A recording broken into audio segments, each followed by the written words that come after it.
بسم اللہ الرحمن الرحیم۔ آج ہم گفتگو کریں گے ایک انتہائی اہم عنوان پر، اور وہ عنوان ایسا ہے کہ جو ایک تو اس پر گفتگو کرنا بہت ضروری ہے، دوسرا ہم شاید اس کو اتنا غیر اہم سمجھنے لگ گئے ہیں کہ ہم میں سے کوئی بھی شخص، کوئی بھی طبقہ اس پر بات کرنے کو اہمیت ہی نہیں دیتا۔ وہ عنوان ہے حیا۔ آج ہمارے معاشرے میں جہاں ہم بہت سارے بحرانوں کا شکار ہیں، جن میں سر دست معاشی بحران ہے، اخلاقیات کے حوالے سے جن بحرانوں کا ہم شکار ہیں، اس کے ساتھ ساتھ ایک سیاسی بحران جو اس وقت پوری قوم کو لپیٹ میں لیے ہوئے ہے ایک عفریت کی طرح، اسی طرح بہت سارے ایسے اور بحران ہیں جنہوں نے پوری قوم کو انگیج کیا ہوا ہے۔ ان سارے بحرانوں کے ہوتے ہوئے آج ہم اپنی تمام تر توانائیاں ان بحرانوں کو سوچنے میں صرف کر رہے ہیں، ان کے حل نکالنے میں کسی حد تک مصروف ہیں، ہر طبقہ اپنی اپنی ڈومین میں رہتے ہوئے۔ لیکن ان تمام باتوں کے ہوتے ہوئے، ان تمام بحرانوں کے ہوتے ہوئے، ہم ایک ایسے بحران کے حوالے سے، اس کا حل تلاش کرنے کے حوالے سے یکسر غافل ہو رہے ہیں، جو ہماری آنے والی نسل کو مسلسل ایک دیو کی طرح اپنی لپیٹ میں لیے جا رہا ہے۔ اور وہ مسئلہ یہ ہے کہ ہم جب اپنے بچپن میں تھے تو ہم اپنے قومی جو نشریاتی ادارے تھے یا اپنے مین اسٹریم میڈیا تھا، اس پر دیکھتے تھے کہ کچھ حدود و قیود تھی، ان حدود و قیود کے اندر رہتے ہوئے گفتگو کی جاتی تھی، پروگرام کیے جاتے تھے یا ڈراماز جو ہے وہ نشر کیے جاتے تھے۔ لیکن آج اس وقت سچویشن یہ ہے کہ ہمارے مین اسٹریم میڈیا پر بے حیائی کا ایک ایسا طوفان امڑ آیا ہے کہ ہمارے نزدیک، ہماری فیملیز کے نزدیک وہ بالکل ایک نارملائز ہو چکا ہے۔ جبکہ میں تمام مسلمانوں کو جو اس وقت مجھے سن رہے ہیں، ان کو مخاطب کر کے یہ گزارش کروں گا کہ ایک لمحے کے لیے آپ یہ سوچئے کہ آج ہمارا پرائم ٹائم میں ہمارا جو ٹیلی ویژن پر جو کچھ بھی چل رہا ہوتا ہے، ایون خبر نامہ تک ہو جو وہ چل رہا ہوتا ہے، وہ چل رہا ہو یا کوئی ڈرامہ چل رہا ہو اور پوری فیملی جسے بیٹھ کے دیکھ رہی ہو، اور اسی دوران رسول رحمت صلی اللہ علیہ وآلہ وسلم کے دور مسعود میں سے کچھ صحابہ وہ تشریف لے آتے ہیں، اور وہ جو کچھ ہم فیملی کے ساتھ بیٹھ کر، مسلمان فیملی، جو کچھ ہم اپنے مین اسٹریم میڈیا پر دیکھ رہے ہوں، کیا رسول اکرم صلی اللہ علیہ وآلہ وسلم کے صحابہ وہ دیکھ سکیں گے؟ یا کیا وہ رسول اکرم صلی اللہ علیہ وسلم ہماری اس کیفیت کو دیکھ کر یہ ہمارے بارے میں کیا رائے قائم کریں گے؟ یہ آپ کو اور مجھے اپنی ضمیر سے سوال کرنا ہے اور اس کا ہمیں جواب تلاش کرنا ہے۔ رسول رحمت صلی اللہ علیہ وآلہ وسلم کا فرمان علی شان ہے کہ حیا اور ایمان یہ لازم اور ملزوم ہے۔ جب ان میں سے کوئی ایک چیز چلی جاتی ہے تو دوسری اس کے ساتھ ہی کچھ کر جاتی ہے۔ آج اس وقت حیا کے معاملے میں ہمارے جو معاملات ہیں، میں صرف اور صرف ایک دو مثالیں کوٹ کروں گا کہ ہمارے پرائم ٹائم میں مین اسٹریم میڈیا پر پروگرام چلتا ہے تابش ہاشمی، ہنسنا منع ہے، اس نام سے جیو ٹی وی پر۔ اس پروگرام کے اندر تابش ہاشمی جس قسم کے سوالات کرتے ہیں اپنے گیسٹ سے، اور افسوس کی بات یہ ہے کہ ان کے گیسٹس میں ہماری مین سٹریم کی پولیٹیکل قیادت بیٹھی ہوتی ہے، ہمارے ایکٹرز بیٹھے ہوتے ہیں، ہماری ایکٹریسز بیٹھی ہوتی ہیں، اور وہ انتہائی بیہودہ قسم کے سوالات ان سے کر رہے ہوتے ہیں۔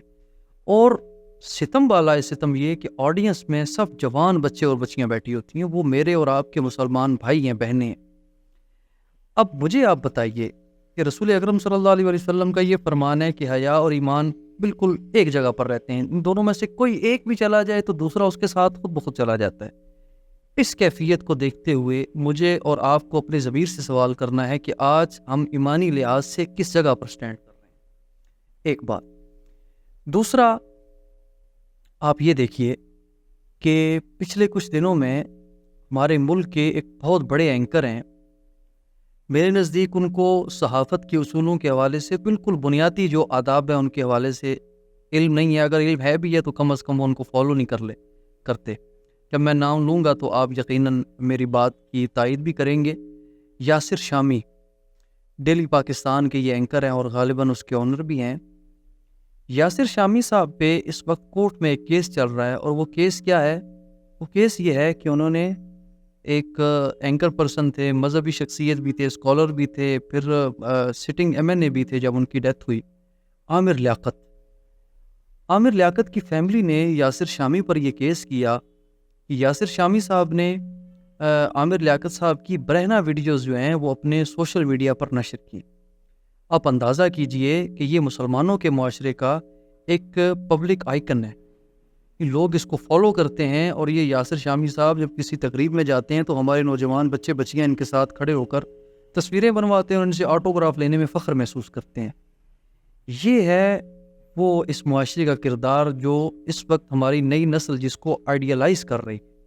اور ان کی حالت یہ ہے کہ انہوں نے ایک فیمس پرسنالٹی کی ننگی تصاویر اپنے پیجز پر شائع کی اور وہ کیس بھگت رہے ہیں.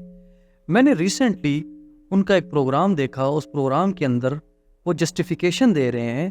وہ فرما رہے ہیں کہ میں نے عامر لیاقت صاحب کی وہ جو ویڈیو تھی وہ بلر کر کے لگائی تھی. آپ اندازہ کریں کہ ہم کسی کی پگڑی اچھالنے میں, کسی کا پردہ اچھالنے میں کس قدر دلیر ہیں کہ مین سٹریم میڈیا پر آ کر یہ بیان دیا جا رہا ہے اور پوری قوم اس کو ایکسیپٹ کر رہی ہے. تو اس وقت بے حیائی کا اور فحاشی کا جو طوفان ہے اس سے بڑھ کر یہ طوفان تو اپنی جگہ ایک چیلنج ہے ہمارے لیے, لیکن ہماری جنریشن سے اوپر کی جو جنریشن ہے, یعنی میرے آپ کے جو فادر ہیں یا انکل ہیں یا ہم سے اوپر کی جو جنریشن ہے, یہ جنریشن اس کو ڈائجسٹ کر چکی ہے.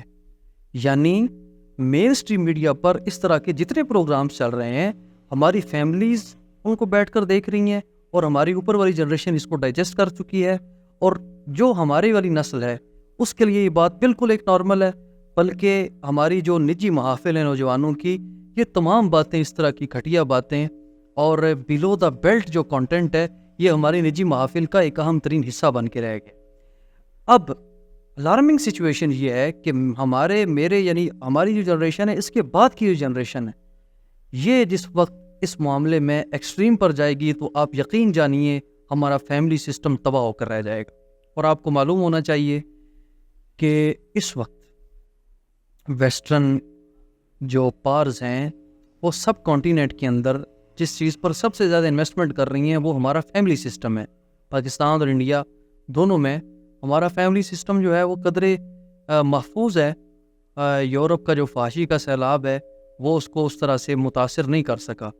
تو آپ اندازہ کیجئے, اور میں اس پر یہ بھی آپ کی توجہ دلانا چاہوں گا کہ اس وقت جو L G B T Q اور اس طرح کے ٹرانسجینڈر کے حوالے سے جو کورسز ہیں آپ یونیورسٹی کے اندر دیکھیں گے جو اسٹوڈنٹس یہ کورسز اٹھاتے ہیں یورپین یونیورسٹیز فوراً سے پہلے ان کو ویزا آفر کر دیتے.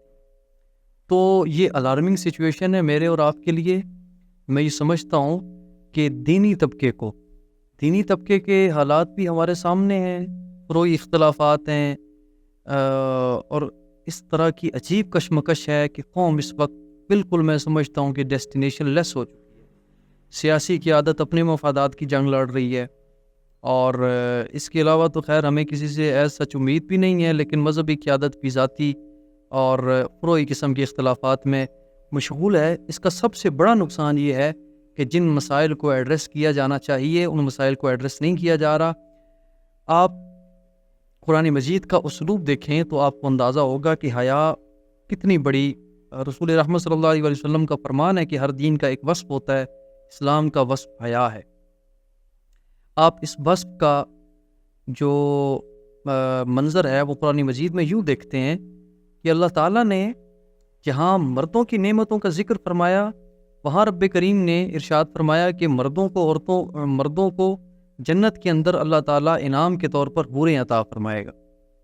مردوں کو اللہ تعالیٰ انعام کے طور پر جنت میں حوریں عطا فرمائے گا.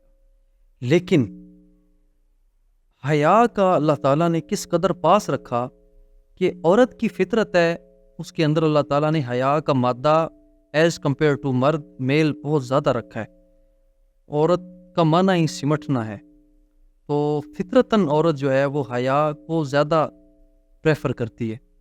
اللہ تعالیٰ نے عورت کی اس صفت کا خیال فرماتے ہوئے اللہ تعالیٰ نے قرآن مجید میں کسی جگہ پر یہ بیان نہیں فرمایا کہ عورتوں کو بھی جس طرح مردوں کے لیے حوروں کا بیان ہے ویسے عورتوں کے لیے بھی اللہ تعالیٰ نے مردوں کے لیے کے حوالے سے کوئی نعمت. حالانکہ اس میں کوئی دوسری رائے نہیں ہے کہ اللہ تعالیٰ ہر قسم کی نعمت عطا فرمائے گا. جب مردوں کو تو عورتوں کو بھی اللہ تعالیٰ ہر قسم کی نعمت عطا فرمائے گا.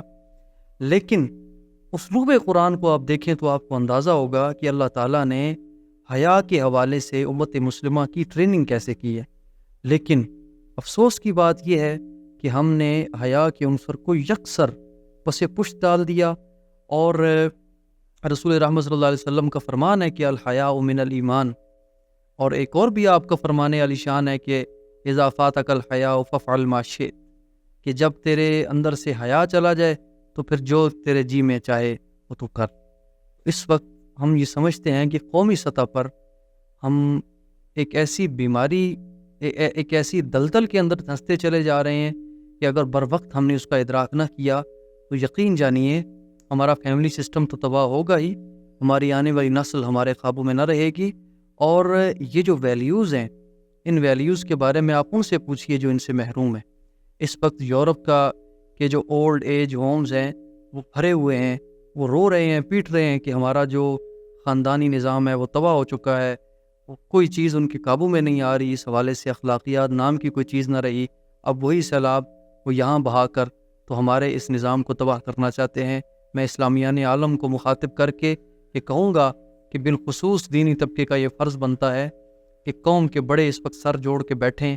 وہ لوگ جو ویسٹ سے پیسے کھا کے، تو یہ ایک سراج الحق صاحب نے غالباً اس حوالے سے ایک بات بھی کی تھی کہ برہنہ اشتہار جو ہے وہ لگانے کے لیے امریکہ نے کتنے ڈالرز آفر کیے. یہ ایک الگ داستان ہے کہ ہماری حکومتیں بھی اس میں انوالو ہیں، ملوث ہیں. لیکن جو محراب ہے، جو ممبر ہے، اساتذہ ہیں، یہ دیگر شعبہ ہے زندگی سے تعلق رکھنے والے جو افراد ہیں، اور کچھ نہیں. تو حضور اقدس صلی اللہ علیہ وسلم کا یہ فرمان تو ہے کہ کلکم راع وکلکم مسئول عن رعیتہ، تم میں سے ہر ایک جو ہے وہ حکمران ہے اور ہر ایک سے اس کی رعیت کے بارے میں پوچھا جائے گا. تو اپنی اپنی ڈومین میں رہتے ہوئے جتنے بھی طبقات ہیں، میں یہ چاہوں گا، یہ سمجھتا ہوں کہ اس وقت یہ فرض ہے ہمارا کہ ہم اس مسئلے پر غور کریں اور اس مسئلے کا حل نکالیں، سر جوڑ کے بیٹھیں. اگر اس مسئلے کا ہم نے حل نہ نکالا تو خدا نخواستہ یہ مسئلہ ہمارے قابو میں نہ رہے گا. دعا فرمائیں اللہ تعالی ہم سب کو ان مسائل کا ادراک کرنے کی اور ان مسائل کا حل تلاش کرنے کی توفیق عطا فرمائے. اللہ تعالی آپ کا اور میرا حامی اور ناصر ہو. بہت شکریہ.